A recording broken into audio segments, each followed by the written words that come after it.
Minasyaitonir rajim. Bismillahirrahmanirrahim. Assalamualaikum warahmatullahi wabarakatuh. Innal hamdalillah nahmaduhu wa nasta'inuhu wa nastahdihi wa nastaghfiruhu wa natubu ilaih wa na'udzu billahi min syururi anfusina wa min sayyiati a'malina may yahdihillahu fala mudilla lahu wa may yudlilhu fala hadiyalah.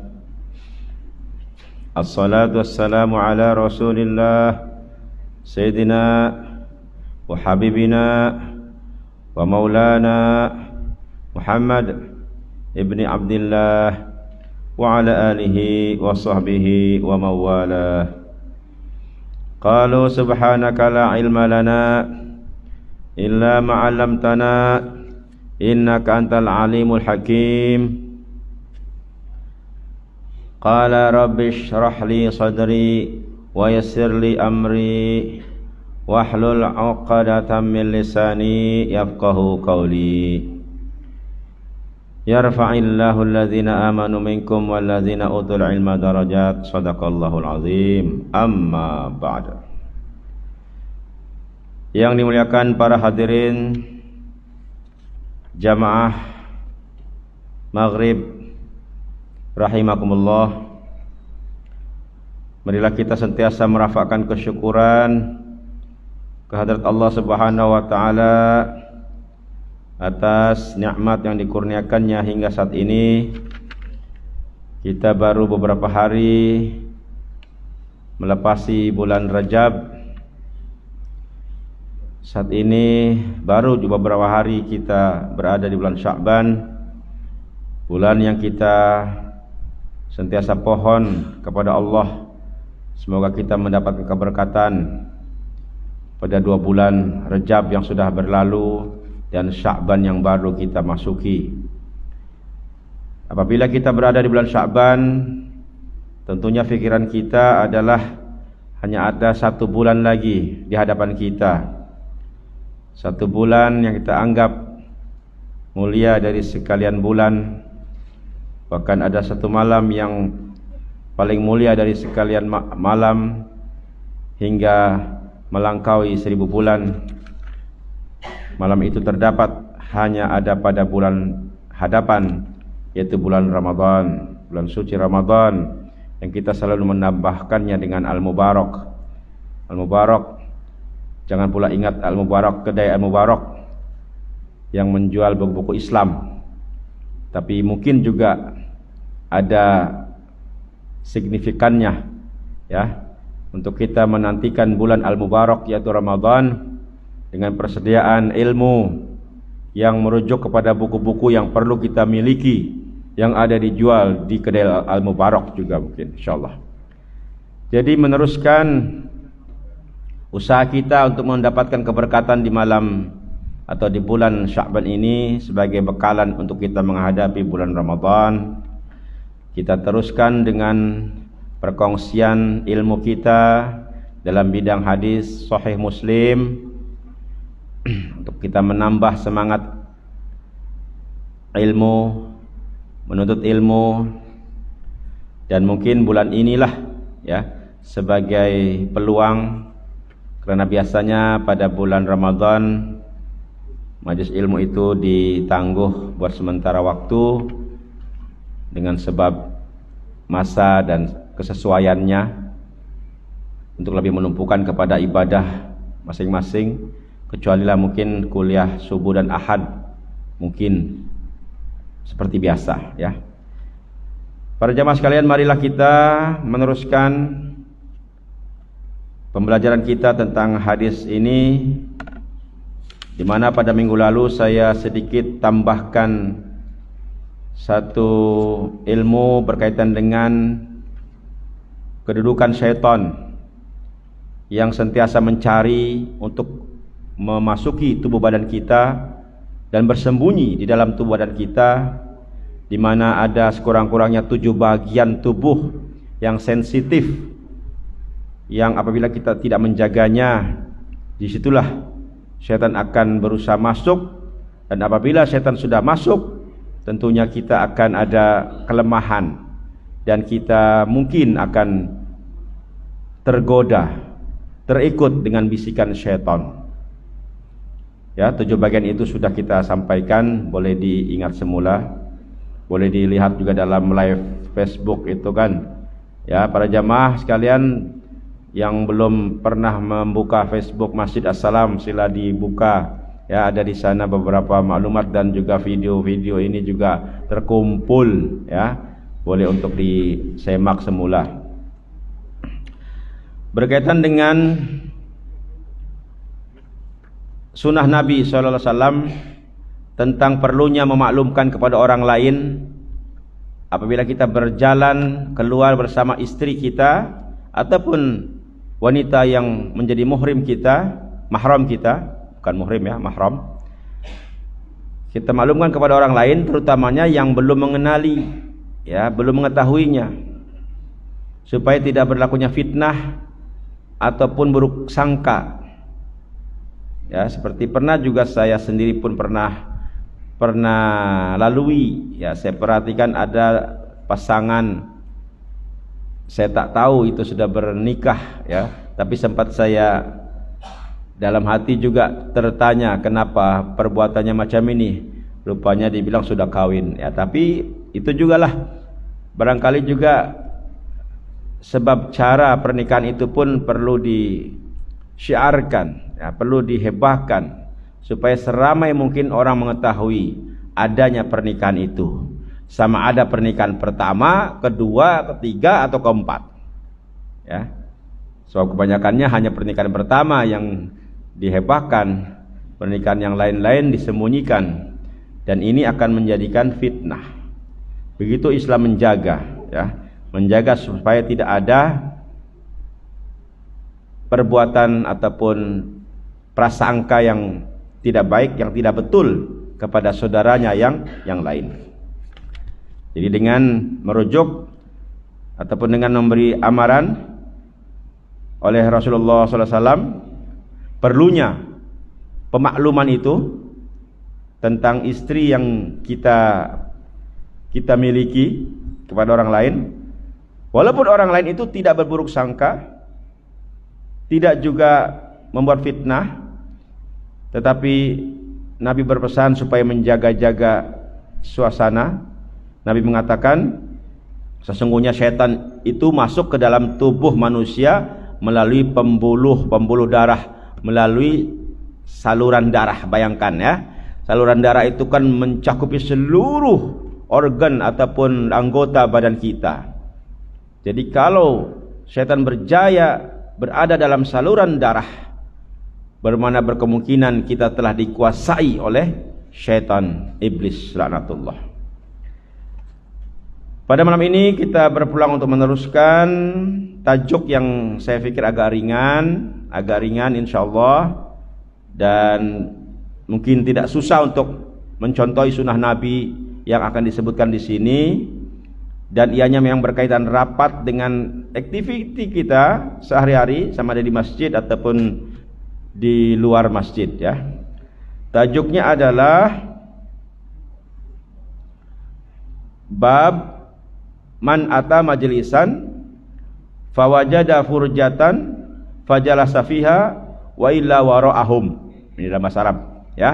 Maksudnya sesiapa yang datang di suatu majelis dan mendapatkan tempat yang kosong, maka dia boleh duduk di tempat itu. Jika tidak, maka dia boleh duduk di belakang orang-orang. Ini terus kepada poin, ya. Jadi ini kita akan membicarakan tentang adab dalam majelis, adab duduk dalam majelis. Tak kiralah majelis ilmu yang ada di masjid atau yang di luar masjid, mungkin dalam ruangan lain, ataupun bukan majelis ilmu, majelis keraian biasa, ya, macam kita buat tradisi kita kenduri kendara, jemputan makan minum, ataupun majelis perasmian, majelis akad nikah, apa saja majelis ataupun program yang menyebabkan ataupun kaedahnya itu ialah dengan cara duduk. Program yang pesertanya ataupun tetamunya duduk, maka disitulah ada majelis, ada adab duduk dalam suatu majelis. Mari kita sama-sama simak hadis yang pertama mengenai berkaitan dengan adab dalam majelis ilmu. Yang pertama ini ya, yang betul-betul majelis dalam ilmu nih, yang sekarang kita alami sekarang ini ya. An Abi Waqid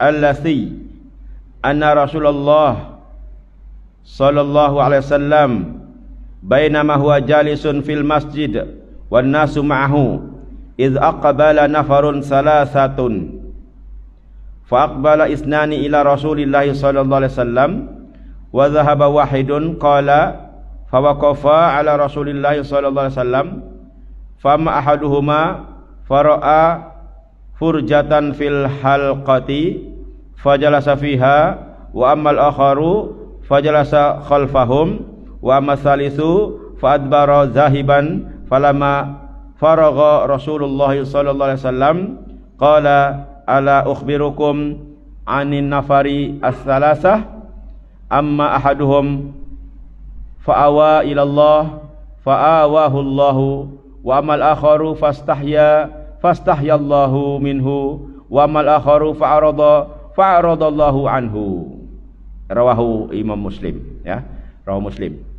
Ini mungkin agak panjang tadi ya, hadis dalam bahasa Arab. Maksudnya daripada Abu Waqid Al-Laitsi, sesungguhnya Rasulullah sallallahu alaihi wasallam duduk-duduk di masjid ya. Kalau Nabi duduk-duduk di masjid bermakna ada satu nasihat, ada majelis ilmu, ada bayan, nah, ada ilmu yang disampaikan. Duduk-duduk di masjid bersama orang-orang, bersama para sahabat. Tiba-tiba datang 3 orang dari luar, datang jamaah baru, orang baru masuk ke masjid. 3 orang menemui Rasulullah ataupun ingin bersama dalam majelis bersama Nabi SAW. 3 orang itu masuk ke dalam masjid, namun yang seorang terus pergi ya. Daripada 3 itu 2 orang menemui Rasulullah, mendekati Rasulullah SAW, manakala yang satu dia pergi lagi, mungkin melalui pintu yang lain. Dia berkata keduanya berdiri di hadapan Rasulullah, sedang yang satu melihat ada tempat yang kosong. Yang 2 itu berdiri di hadapan Rasulullah, dan yang satu daripada 2 tadi, satu daripada 2 itu melihat ada tempat yang kosong dalam majelis itu. Maka dia terus duduk di tempat tersebut. Dan satunya lagi duduk di belakang mereka. Belakang maknanya agak di belakang. Yang satu itu di hadapan lah, di hadapan tapi yang ada kosong.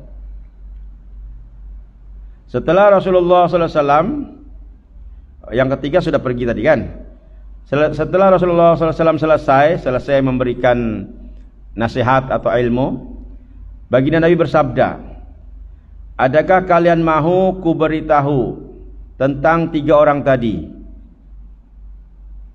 Tidak ada jawaban daripada para sahabat, tapi Nabi terus ya menjelaskan nilai 3 orang tadi itu ya, nilainya, kebaikannya ataupun darjat ketiga orang yang datang kemudian. Yang satu ataupun yang pertama itu yang ada di hadapan itu dipanggil yang pertama lah. Yang pertama itu dia mendatangi Allah. Nilainya dia mendatangi Allah. Jadi kalau duduk bersama Nabi, lalu duduk dengan penuh semangat, dekat dengan Nabi, kan? Itu mananya mendatangi Allah. Melalui mendatangi Rasul. Mendatangi Rasul bermakna mendatangi Allah. Kan? Orang ini karena nilainya dia mendatangi Allah, maka sudah pasti balasannya pun Allah datang kepadanya. Allah datang kepadanya. Jadi kalau dalam hatinya dia niat ingin kebaikan, Allah bagi kebaikan. Kalau dalam hatinya niat ingin mendapatkan ilmu daripada Nabi, Allah bagi ilmu itu, Allah bagi kefahaman. Jadi kedudukan tempat kita berada dalam majlis ilmu itu menentukan nilai hasil daripada kita berada dalam majlis itu.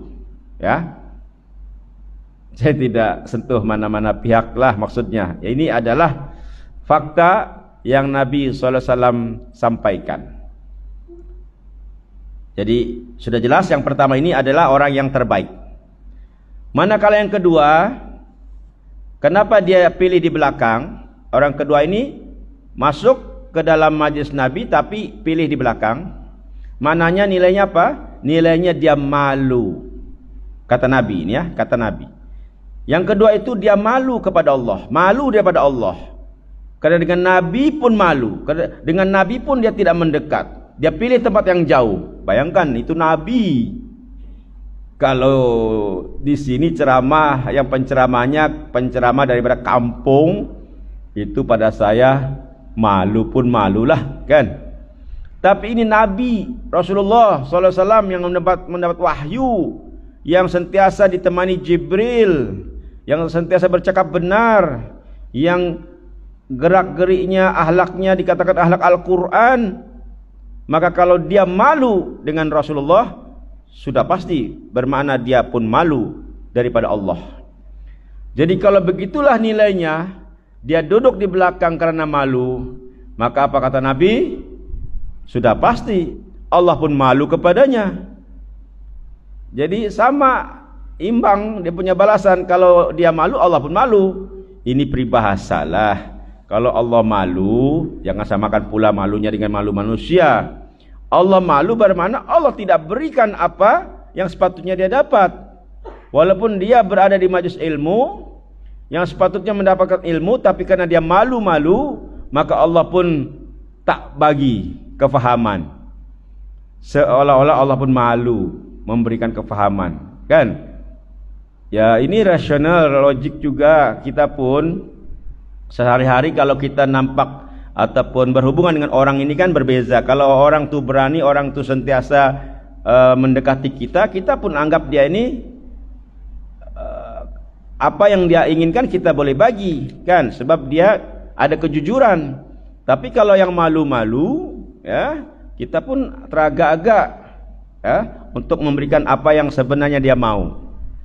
Nah, itu sifat kita lah. Tapi Allah, ya, seolah-olah macam itu, seolah-olah macam itu. Tapi ini bukan berdasarkan sifat manusia, tetapi inilah balasan. Kalau kita malu dengan Allah, maka Allah pun akan malu dengan kita. Ya, kalau kita tidak berani untuk mendapatkan, untuk meminta kepada Allah, ya, macam kita ini dalam keadaan musibah, sakit, kita kena sungguh-sungguh meminta pada Allah, berdoa sungguh-sungguh. Amalkan zikir, amalkan mungkin bacaan-bacaan ruqyah secara istiqomah, bangun malam, salat hajat, salat tahajud, salat witir, itu maknanya kita tidak malu. Maka Allah akan beri, akan Allah kabulkan permintaan kita. Tapi kalau kita tidak serius, tidak sungguh-sungguh, kita sakit, tapi kita minta sembuh pun macam angin-angin, ya, tidak begitu semangat, tidak istiqomah amalan kita, seolah-olah kita mau tidak mau, ya, mau tidak mau kita minta kepada Allah itu, maka Allah pun begitulah, sama dengan apa yang dia tunjukkan. Ini orang kedua, ya. Jadi orang kedua itu dikatakanlah orang yang apa ya, sederhana lah. Dia bukan juga tidak baik, dia baik karena dia berada di majelis ilmu, baik, tapi sayang kebaikannya tidak full, ya, kebaikannya tidak sepenuhnya. Ini adalah message untuk kita semuanya, ya. Kalau kita berada di majelis ilmu, tujuan untuk mendapatkan ilmu, mendapatkan rahmat, insyaallah Allah bagi ilmu, Allah bagi rahmat. Tapi kalau tujuan untuk duduk-duduk menunggu, ya menunggu isya tuh baguslah, ya. Tapi kalau ada niatan lain, ya, menunggu sambil ngantuk-ngantuk, menunggu ada sejuk di sini ekon contohlah ya, ataupun menunggu adanya tapau. Tapi ini malam tidak tapau ya. Contoh kalau ada majelis ilmu yang ada hidangan, ada jamuan, kalau ada niatan sedemikian, maka dia dapatlah jamuan itu, dia dapatlah hidangan itu. Tapi ilmunya mungkin tidak seluruhnya Allah berikan kefahaman. Jadi penting tujuan itu, dan tujuan itu atau niat itu akan ditentukan oleh kelakuan kita, perbuatan kita, di mana kita duduk, di mana kita duduk, macam mana cara duduk, dan bagaimana ketika kita berada dalam majelis ilmu. Ada adab-adab ya, adab-adab yang mungkin sudah disampaikan oleh tuan guru yang sentiasa ya bersama kita, bagaimana adab dalam majelis ilmu. Seterusnya kita dengarkan pula, kita tengok pula orang yang ketiga. Kata baginda Nabi sallallahu alaihi wasallam, dan yang ketiga yang dia keluar balik tuh, dia masuk tapi keluar balik. Mananya apa? Dia tak minat itu, kan? Kata Nabi apa? Kata Nabi, dia berpaling daripada Allah. Dia berpaling daripada Allah, sebab dengan Nabi pun dia tak mau bersama. Bukan lagi di depan, di belakang pun tak mau. Kalau yang kedua masih bagus, masih ada di belakang. Jadi yang di belakang-belakang ini masih bagus. Ya. Tapi kalau di luar, kata Nabi, itu dia berpaling daripada Allah.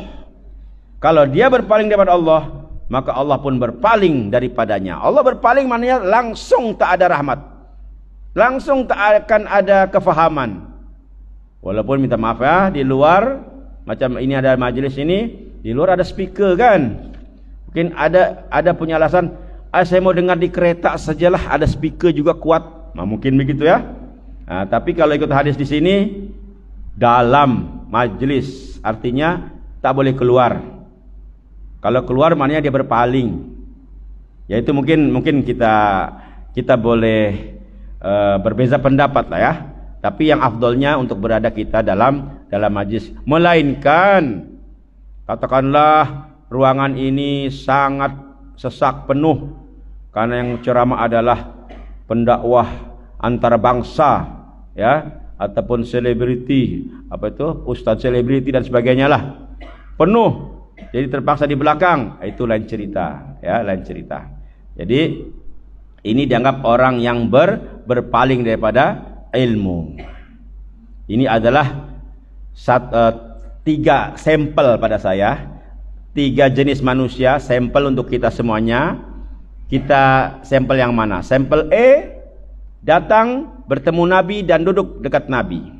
Sampel B, datang menghampiri Nabi tapi dia berundur memilih di belakang. Sampel C, dia tidak ada dalam ruangan bersama Nabi, dalam majlis itu tidak ada ya. Dan itulah akhirnya apa yang didapat daripada majlis ilmu itu sesuai dengan niat masing-masing ya. Insyaallah boleh difahami hadis yang pertama ini tentang cara duduk tadi itu ya. Jadi cara duduk, keberadaannya adalah menentukan niatnya, dan niat itu juga adalah akan menjadikan hasil ataupun apa yang Allah berikan, sama ada rahmat, kebaikan secara penuh, ataupun kebaikan yang tidak penuh, ataupun langsung tidak ada kebaikannya. InsyaAllah boleh difahami. Kita teruskan dengan hadis yang kedua, masih berkenaan dengan duduk dalam majelis ini. Tajuknya ialah bab tahrimi iqamatil insan min maudhi'ihi al-mubah alladhi sabaqa ilaih. Tidak boleh menyuruh orang lain untuk berdiri dari tempat duduk yang telah didudukinya. Ini senang, dan kita pun rasanya kalau kita guna akal kita sendiri pun memang begitulah ya. Takkan kita sampai hati menyuruh orang lain berdiri kan. Tapi tidak mustahil ada orang yang buat demikian. Jadi pada saya sama-sama kita bermuhasabahlah Ingat, duduk ini maksudnya memindahkan orang ini bukan hanya dalam majelis ilmu, dalam mana-mana kedudukan. Mungkin ketika sholat sudah ada saf orang isi, kita tidak boleh minta tolong pindah, saya mau di sini. Ini contoh, itu tidak boleh. Ataupun dalam kedai makan, contoh, mau kedai itu penuh, ada orang sudah duduk, tiba-tiba kita datang, bolehkah saya di sini? Tuan di sana, contohlah, itu tak boleh, ya. Jadi kita dilarang meminta orang lain pindah pada tempat yang sudah dia miliki, ya. Miliki artinya dia menduduki lah, kan, berada di situ, bukan juga dia punya lah, kan, gitu. Oke, mari kita baca hadisnya. An Ibni Umar, anin Nabi sallallahu alaihi wasallam, qala la yuqimanna ahadukum ar-rajula min majlisihi thumma yajlisu fihi. Pendek saja. Rawahu Muslim. Daripada Umar, daripada Nabi sallallahu alaihi wasallam bersabda, janganlah seseorang menyuruh orang lain untuk berdiri dari tempat duduknya lalu dia duduk di tempat tersebut, ya. Jadi dalam mana-mana majlis lah, majlis ilmu, majlis ibadah, majlis acara adat kita, acara kejiranan, ya. Kadang-kadang kita ada majelis mungkin jemputan di sekolah, ya. Kita mau duduk di depan, tapi depan sudah ada orang, lalu kita minta orang pindah, ya itu tak bagus, adab tidak bagus, ya. Walaupun haram di sini bukanlah haram artinya dia dosa besar, ya, tidak. Tapi ini berkaitan dengan adab. Kenapa? Karena sudah pasti akan menimbulkan fitnah, menimbulkan suasana tidak harmoni, ya. Soalnya berlaku ini kadang-kadang dalam majlis akad nikah lah, ya. Akad nikah kita ini maunya dekat, ya, dengan itu orang-orang yang bekerja di depan itu, kan, pengantinnya, imamnya, wali, saksi dan sebagainya, kan. Tapi kita ingin di sana sedangkan tempatnya sudah tidak ada. Itu kita tidak boleh meminta orang lain pindah, kecuali lah kalau dalam keadaan tertentu yang memang itu hak kita. Mungkin kita ini saksi, contohnya dalam akad nikah itu kita saksi ada tempat, tapi kita lambat sedikit, tempat itu sudah digunakan orang lain, itu mungkin iyalah itu boleh kita faham, ya, sebab memang itu bukan kita memindahkan, tapi itu untuk prosedur, kan. Nah, itu sudah memang adabnya begitu, ya. Adab dalam satu majelis akad nikah, saksinya tidak jauh-jauh. Mana boleh saksi jauh daripada tempat berlakunya itu ijab qabul itu, kan, ya. Tapi pada umumnya, ya, hukum yang asalnya ialah kita tidak boleh meminta orang lain berpindah dari tempat duduk yang sudah didudukinya pada sesuatu majelis. Kita teruskan yang kedua, apa caranya? Ada caranya. Kalau kita mau di situ juga, dengan sebab adalah alasan sendiri itu. Ada caranya. Kita lihat hadis kedua.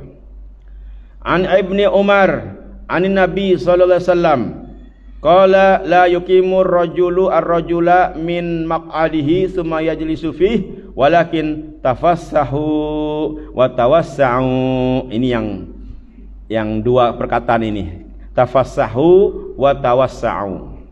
Daripada Ibnu Umar, daripada Nabi SAW bersabda, janganlah seseorang menyuruh orang lain untuk berdiri dari tempat duduknya lalu dia menduduki tempatnya, tetapi berlapang-lapanglah dan berluas-luaslah. Ini artinya ada satu keharmonian, ada satu tolak angsur. Ya, tolak angsur ini penting. Jadi kalau kita ingin di situ juga tapi tempatnya tidak ada, jadi yang duduk tadi itu pun jangan berkeras. Boleh berlapang-lapang. Berlapang-lapang mananya otomatis yang sudah duduk tuh bagi ruang, bagi kelonggaran. Ya. Macam dalam majlis ilmu itu biasanya kalau dibuat secara bulatan, ya, bulatan itu kan bulatan kecil asalnya. Tapi kalau ada orang mau duduk di situ juga karena dia ingin mendapatkan keberkatan duduk hampir dengan tuan guru, dengan kalau zaman Nabi itu dengan Nabi lah, maka para sahabat akan melonggar-longgarkan, akan membuat bulatan yang lebih besar supaya orang lain lebih banyak boleh di situ. Ini cara dia. Ya, cara dia adalah longgar-longgarkan. Jadi kita boleh minta begitu. Kita boleh cakaplah, maaf tuan-tuan, boleh kasih longgar, gitulah. Ya, boleh kasih luas-luas kah? Jadi akhirnya semuanya dapat tempat, adil. Jadi prinsipnya adab kita menyuruh tuh, meminta. Jangan boleh pindah sana, itu enggak boleh. Tapi kalau boleh kasih longgar, boleh kasih luas-luas, ya, itu yang baik. Ya, kita minta tempat itu diluas-luaskan, dilonggar-longgarkan supaya kita boleh ada di situ duduk. Tapi tentunya kalau kita pun tidak boleh lagi cakap macam itu, pasal sudahlah sempit, dilonggarkan macam mana lagi tidak boleh, sudahlah. Mananya rezeki kita di tempat yang lain. Maksudnya bukan dekat situ. Ya, ini yang Nabi Muhammad SAW berikan nasihat, cara supaya tidak berlaku pergaduhan ataupun suasana tidak harmoni. Ya, nanti majlis itu menjadi majlis yang tidak berkat. Gara-gara duduk saja punya pasal. Ya, duduk punya pasal boleh jadi huru hara majlis. Perkara kecil ini Islam perhatikan juga. Perkara kecil, sebab dalam Islam tidak ada yang kecil, semua akan menjadi besar. Kebaikan yang kecil jangan diremehkan, sebab kebaikan itu impaknya besar. Senyuman yang sedikit saja tuh dia mempengaruhi dunia menjadi dunia yang damai. Sama juga mata kita menjeling sedikit saja boleh jadi permusuhan, peperangan. Jadi jangan anggap benda itu kecil. Jadi kita berlapang-lapang untuk menerima sahabat kita yang lain, boleh duduk sama-sama, tetapi pada masa yang sama juga kita tidak boleh memaksa keinginan kita untuk berada di situ. Ya, inilah tujuan, message daripada hadis yang kedua ini, dan larangan untuk kita meminta orang lain ataupun sahabat kita berpindah daripada tempat duduk yang sudah dimilikinya. InsyaAllah boleh dipahami. Wallahu a'lam bishawab. Kita akan sambung pada minggu depan. Allahumma amin ya Allah. Allahumma rizukna mutaba'atan Nabi sallallahu alaihi wasallam awalan wa akhiran wa zahiran wa batinan wa qawlan wa fi'lan wa ibadatan wa amalan salihin ya arhamar rahimin. Rabbana ij'alna muqimis shalah wa min dzurriyyatina rabbana wa taqabbal du'a. Allahumma barik lana fi Sya'ban wa ballighna Ramadan wa ballighna Ramadan ya arhamar rahimin. Walhamdulillahirabbil alamin. Wassalamualaikum warahmatullahi